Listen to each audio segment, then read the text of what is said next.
ஒரு மகிழ்ச்சியான செய்தி. இதயம் நல்லெண்ணெயின் விலை லிட்டருக்கு ரூபாய் 105 குறைஞ்சிருக்கு.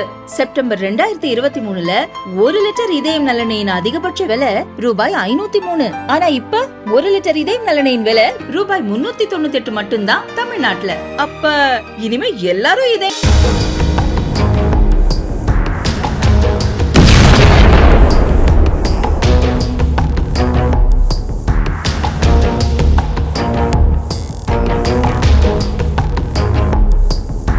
அமெரிக்கா மற்றும் ஐரோப்பிய நாடுகளுக்கு மிகப்பெரிய அச்சுறுத்தலை கொடுத்து வரும் இயக்கம் ISIS. ISIS இயக்கத்தின் முக்கிய தலைவர்களில் ஒருவன் அப்துல்லா மக்கி முஸ்லி அல் ரிஃபை. அபு கத்தீஜா என அழைக்கப்படும் அப்துல்லா மக்கி அமெரிக்காவின் அதிரடி வான்வழி தாக்குதலில் கொல்லப்பட்டுள்ளார். அபு கத்தீஜா நேற்று முன்தினம் ஈராக்கில் உள்ள அல் அன்பர் மாகாணத்தில் காரில் சென்று கொண்டிருந்தார். அப்போது அமெரிக்க வீரர்கள் ஏவுகணையை வீசி அபு கத்தீஜா காரை துல்லியமாக தகர்த்தனர். இதில் அபு கத்தீஜாவும் அவனுடன் இருந்த இன்னொரு பயங்கரவாதியும் கொல்லப்பட்டனர். உலகின் மிக கொடூரமான பயங்கரவாதிகளில் ஒருவன் என வர்ணிக்கப்பட்டவன் அபு கத்தீஜா. ISIS அமைப்பின் நம்பர் 2 அவன்தான். ISIS அமைப்பின் தலைவனாக அபு ஹப்ஸ் அல் ஹஷ்மி அல் குராஷி உள்ளார். IS அமைப்பின் தலைவன் கலிஃபா எனவும் அடுத்த இடத்தில் இருந்த அபு கத்தீஜா துணை கலிஃபா எனவும் அழைக்கப்பட்டனர். உலகளவில் ISIS அமைப்பின் தாக்குதல் திட்டங்களை செயல்படுத்தும் முழு பொறுப்பும் அபு கத்தீஜாவிடம்தான் இருந்தது. அதனால் ISIS இயக்கத்தின் முக்கிய முடிவுகளை அபு கத்தீஜாவே எடுத்தார். இப்படிப்பட்ட சூழலில் அமெரிக்காவின் தாக்குதலில் அபு கத்தீஜா கொல்லப்பட்டிருப்பது ISIS அமைப்புக்கு மிகப்பெரிய பின்னடைவை அளித்துள்ளது. அபு கத்தீஜா கொல்லப்பட்ட இடத்துக்கு அமெரிக்க ராணுவ அதிகாரிகளும் ஈராக் ராணுவ அதிகாரிகளும் நேரில் சென்றனர். சம்பவ இடத்தில் ஆய்வு செய்த பிறகு அபு கத்தீஜா கொல்லப்பட்டதாக அமெரிக்க ஈராக் ராணுவ அதிகாரிகள் அதிகாரப்பூர்வமாக அறிவித்தனர். இறந்தது அபு கத்தீஜா தான் என்பது DNA பரிசோதனை மூலம் உறுதிப்படுத்தப்பட்டுள்ளது.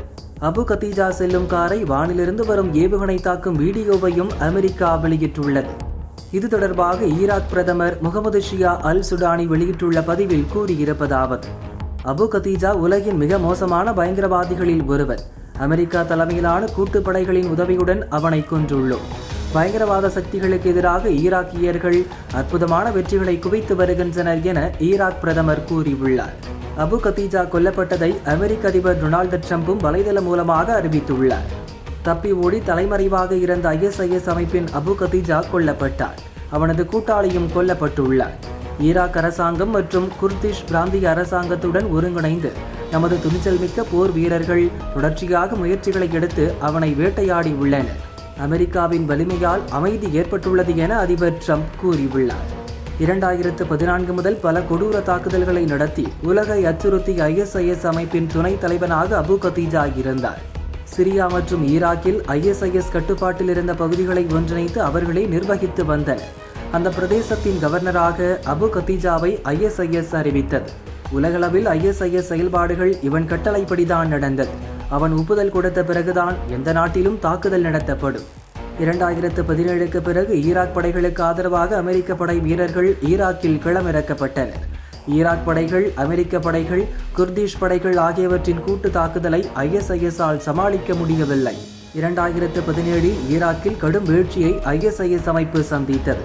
ஆனால் மிச்சமீதமிருந்த ISIS பயங்கரவாதிகள் ஆக்டிவாக இருந்தனர். ஈராக்கிய படைகள் மீது அவ்வப்போது தாக்குதலை நடத்தி அச்சுறுத்தி வந்தனர். ஈராக்கை தொடர்ந்து சிரியாவிலும் ISIS அமைப்பு பலத்த அடியை சந்தித்தது.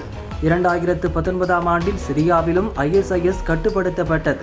ஈராக், சிரியா இரு நாடுகளிலுமே ISIS விழுந்தாலும் கூட யாரும் செல்ல முடியாத பகுதிகளில் பதுங்கியிருந்து தொடர்ந்து பயங்கரவாதிகள் இயங்கிக் கொண்டிருக்கின்றனர்.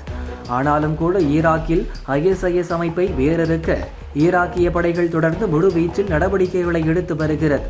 ஈராக் படைகளுக்கு ஆதரவாக 2500க்கும் மேற்பட்ட அமெரிக்க படை வீரர்கள் ஈராக்கின் வெவ்வேறு பகுதிகளில் நிறுத்தப்பட்டு ISIS-க்கு எதிராக அதிரடி ஆபரேஷன்களை நடத்தி வருகின்றனர்.